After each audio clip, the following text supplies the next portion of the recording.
Well, walking through this passage, which is now right in the center of it, lots of things refers to itself into the Roman Emperor, to the Römischen Kaiser, and a dedication for, I guess, its inheritance. And it's also not officially well known to be a wine city or happen to be roaming around the Weinstraße, but nonetheless you can find a lot of grapes here around town. And this is a commemoration for this little fountain here.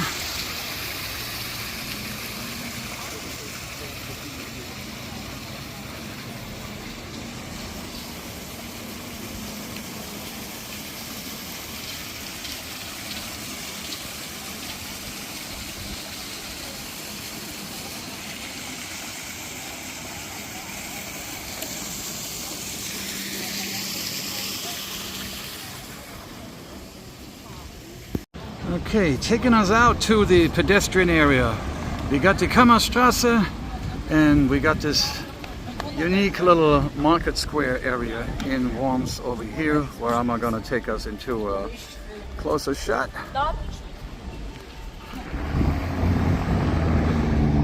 And as it happens to be, every market square, marketplace usually also has its city hall nearby. And I really have to say, this is quite a unique structure in here that yet has to see a little bit its equal here. And we got this Rathaus der Stadt, the city hall. And built by the democracy spirit, or the spirit of democracy, to get the original translation going. It has its little medieval looks, quite old, and I have to say they really must have went to work on this. We do also have some bells in here, which we're about to approach about 3 o'clock in the afternoon. We might get to hear something out of this. And getting us a little closer look here. I really have to say they took an awesome project on to also dedicate not only the hour, but also you can see the time below is an astronomical clock, having you not only the symbol of the Eastern type of horoscope as we know it, with the month and commemorating its proper symbol. So you have the Libra, the Scorpio, the Sagittarius, and the Aquarius, the Pisces, and all these guys by the month. But also not that many people know about astrology. There's also a symbol attached to each hour. So when you find out the hour you were born, it can help you get more details on that. So very unique. That just caught me really uniquely off guard. And we have that constructed between 1956 and 1958. So fairly new building here. And taking this little round view as we are on the market square of Worms, and got this little unique fella over here, standalone church, not too far away from our final destination, and maybe I get to see one more church before we're able to see the big guy. Behind this little side street here is taking us to a little hallway through this. The back street of our market square with this little nice little unique hallway will take you to this part of the ceilings.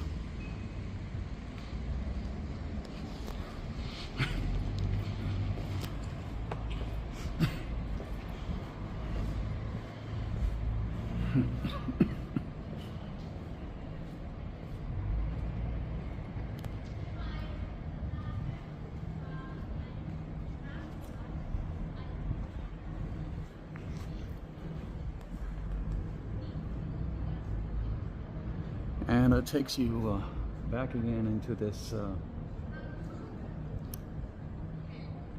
Church on the back, where we now learn, thanks to this plate here, that the original City Hall, the Rathaus, was destroyed 1689. So how else can it be? The politics of scorched earth have definitely gotten their fair share out of this town here, and so therefore proudly rebuilt was this unique structure that I just presented y'all. And we are now about to hit the full circle here. Yeah, you can definitely tell this part in town and this part of the world takes its business with Luther definitely very serious. The 500-year exhibition of Martin Luther eventually entering into town, and we are in the market square in the rear. And before we are about to enter the main church, I have another one here, which is right at the market square as well, and we have seen similar things all over the places, like the last time just yesterday when we just happened to be in Heidelberg, and that video is already up right there. And this happens to be die Dreifaltigkeitskirche.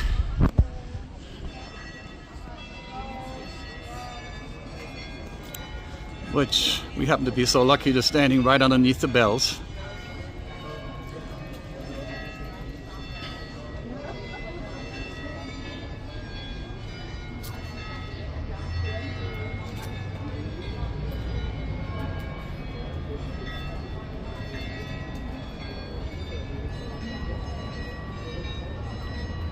And since we have the City Hall carrying bells as well as die Dreifaltigkeitskirche,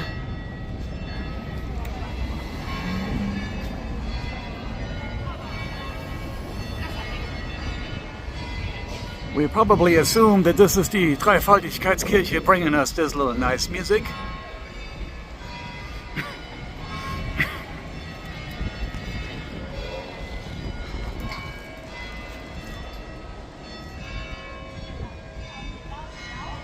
And this gives us some little more details about 1521, Martin Luther's arrival here at this location.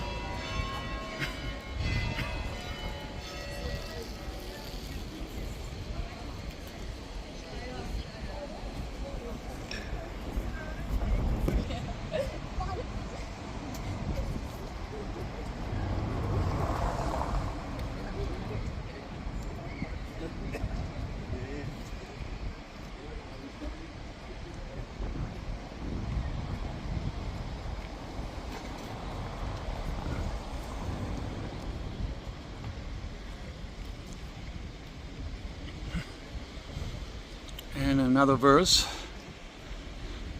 taken from Martin Luther's in The Freedom of a Christian Believer.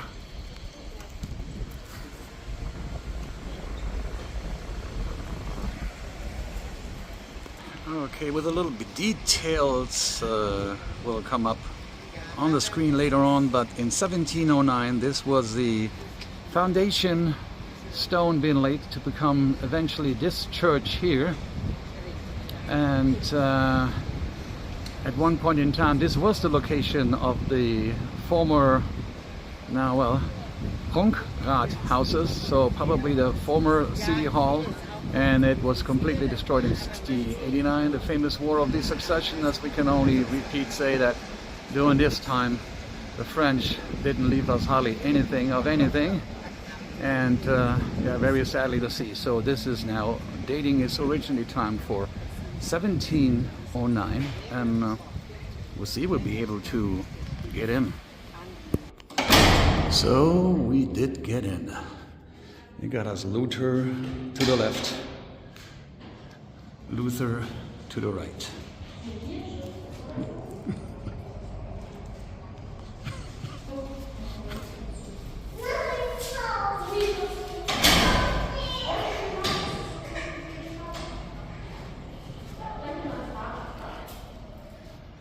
It's basically about a little bit about history about Martin Luther and his time here during 1521. And we do have us a little access to another room here, I see.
very unique organ with a fresque picture type in the middle of it.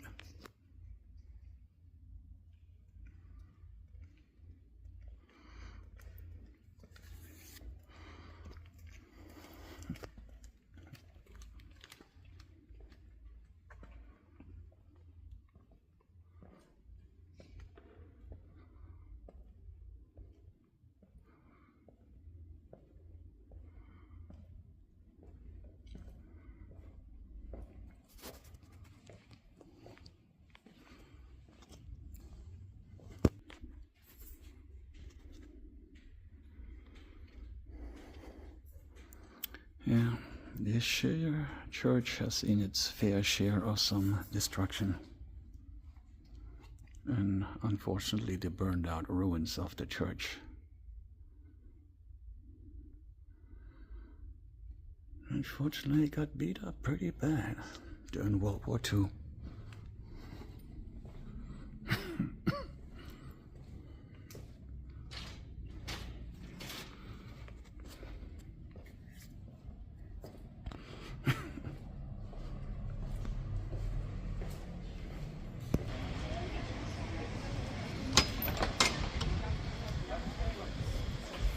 And the target of the final destination is in very rear sight,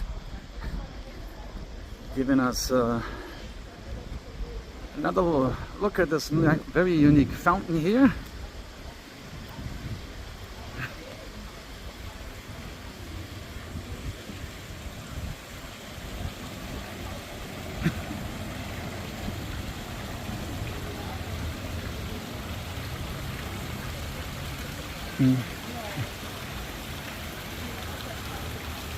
We are already at the dome area.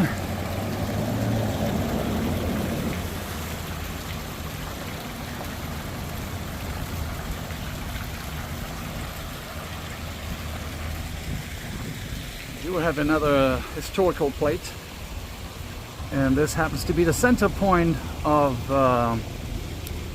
the part of the citizens gathering areas here, and this was, so to speak, the citizen courts. And I do actually have a translation for you, the inscription on the screen for that. And unfortunately the original was already destroyed. Who else can it be? 1689 by the French on the scorched earth policy.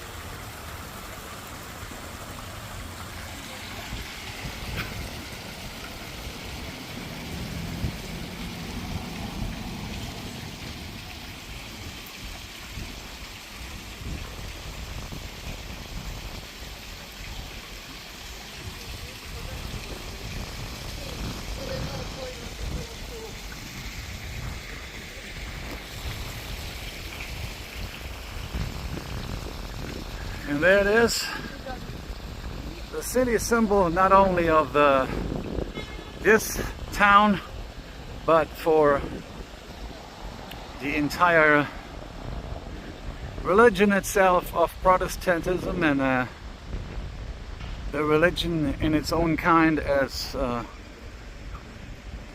lot of things that we already have seen have just in inscribings and plates have actually taken place in this church.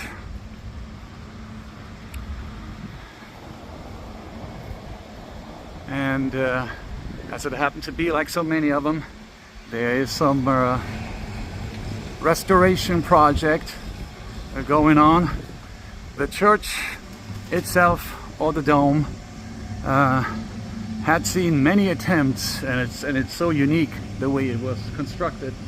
It started, and if it would have been done right, it could have surpassed and succeeded even the Spira Dome in its own kind, because the earliest construction is to be known just around the 10th century, around 1015, as far as we can look back.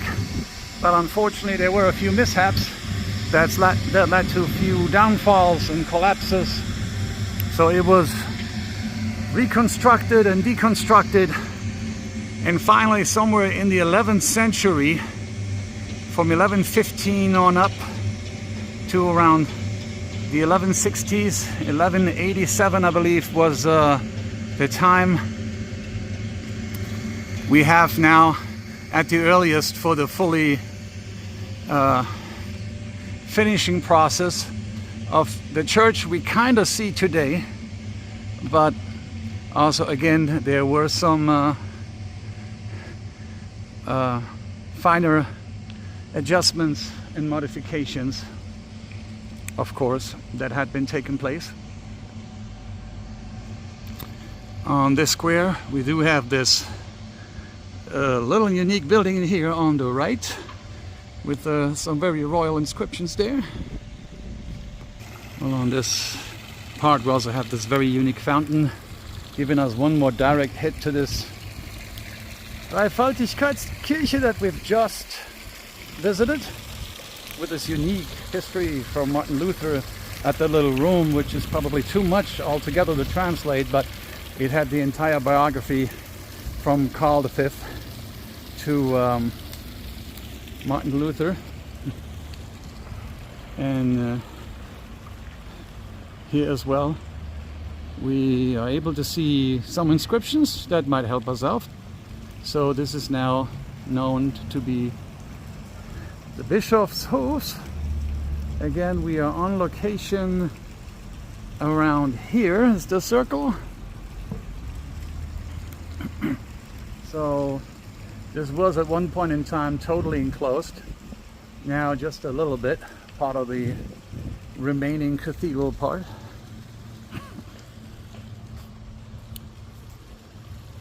And there we also have it, the bishop's courtyard.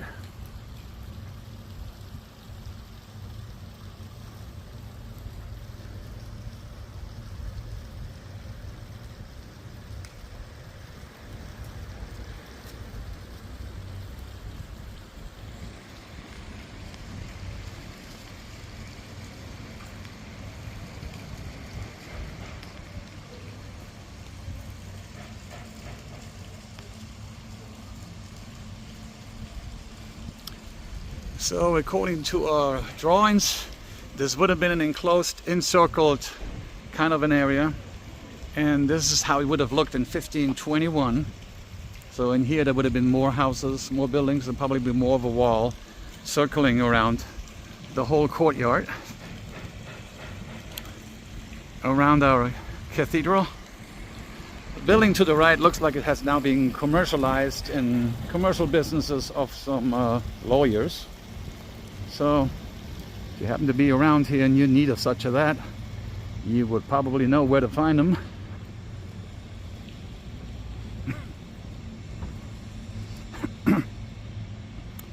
A very unique emblem upon this entrance over here that we are known, it's not written in any kind of ancient Roman or old German language.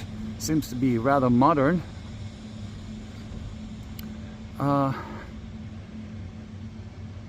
Representing probably some type of an imperial engraving, and this is definitely the medieval Gothic style, Romanesque kind of church that you want to see when you're around in here. And you can definitely see the different type of stones and rocks from these different areas. Right over here to the right, to the more middle-aged, late Gothic, early Baroques, you can definitely see the two different types of stones. And during the centuries, what were used and to improve and for modifications, it is going amazingly around.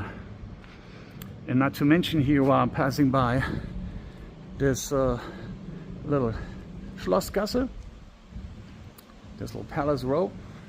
We do have as a part in here of a wall. Not quite sure if this is now just belonging to Cathedral wall, or if it's an actual part of the city wall. But this building way up in the distance here is our cathedral, probably the front entrance. And this is now getting towards the rear, which is getting us all the way around it. Majestically, I would say at least about the same size as what we have seen in Spire.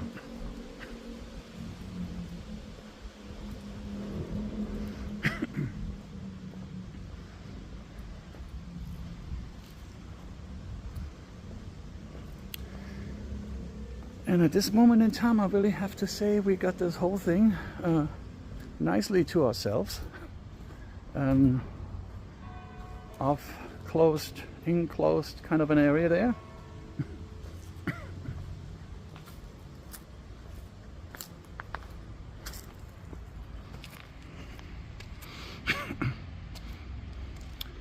And we are at the Art House, Heilshof.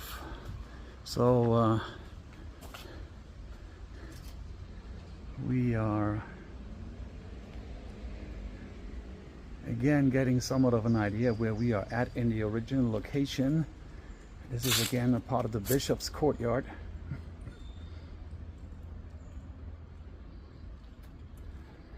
And the city had its fair share in 1689. It looks like for some total destruction. And again, as it says, Martin Luther was brought here on April 17th and 18th.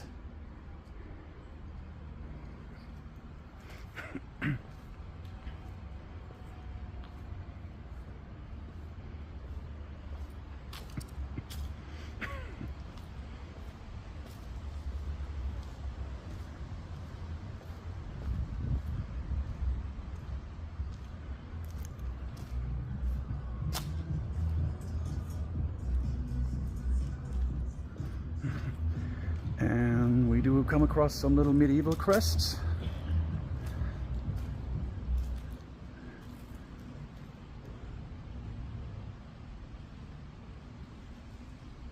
And I'm not quite sure if I see this right on my left-hand side. Mobile, Alabama? No, if that ain't something. Yeah. Somebody left there a crest from my people for Mobile, Alabama. What do we do know? Can't get no more interesting than that. I'm wearing a Mobile, Alabama shirt. No, not joking. And as we just know, everything happens here lately for a reason.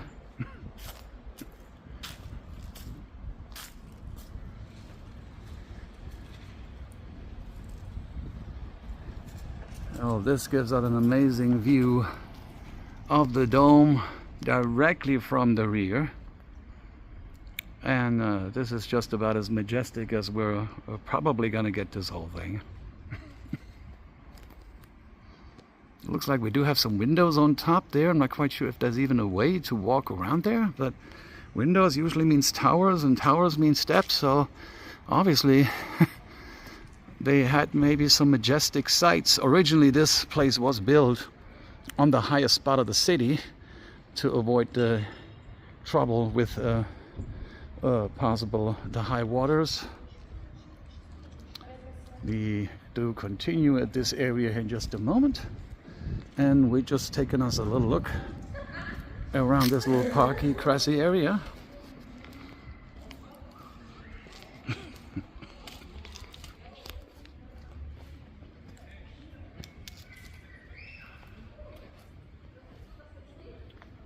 And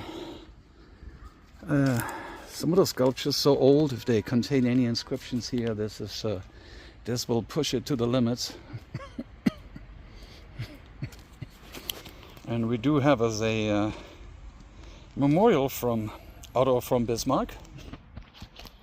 He kind of like happened to be around most in every city here. 1890, this was that. There is, of course, the Bismarcksplatz in Heidelberg, where we can refer to that. And also in Speyer, as it happens to be, would be another memorial from him as well.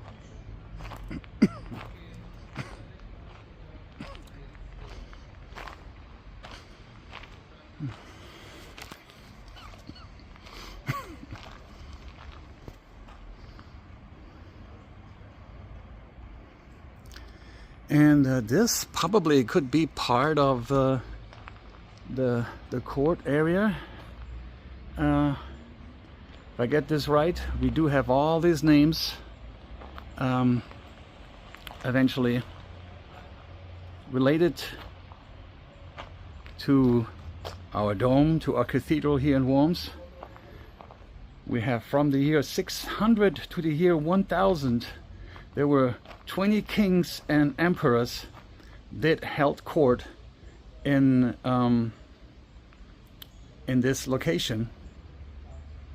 And here once stood the cathedral from 18 bishops of the bishops of Worms. So we'll just have us a few names over here.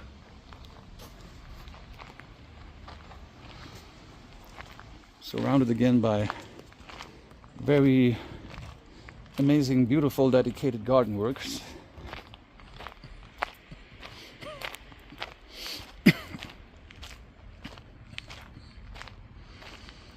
And more emperors in here in the background here. Covered by this little tree here. It's very tough to make out, but there are more emperors in here, background in the back showing so from the year 1000 to the destruction of 1689, but we know so well where the French here and took pretty much place, lowered everything to the ground. There were 22 emperors had their courts and Reichstags here, and 54 bishops have reigned in this area as well, in all around Worms. These are some emblems of the bishops and some the medieval emperors. And here too another reminder, in the year 1689 Worms sank in rubbles. There in this free city there was no emperor, see no more. There was just about 8 elected bishops reigned here till about the 1800s, till it somewhat diminished. Here somewhat the history of the Hercules Brunnen, the Hercules fountain, which eventually this was once part of a very medieval fountain here, I'm assuming.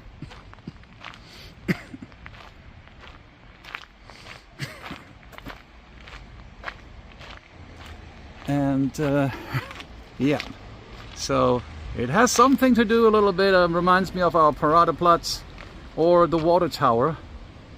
There are some fishes that would have eventually water would have been gotten down to the steps, and probably water would have gathered here in this little area, in this bath thing.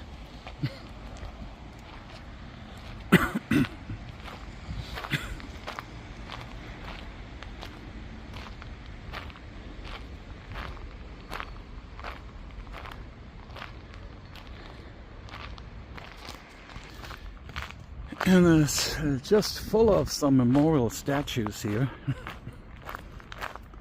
And do have us a memorial here showing one particular person here with engravings.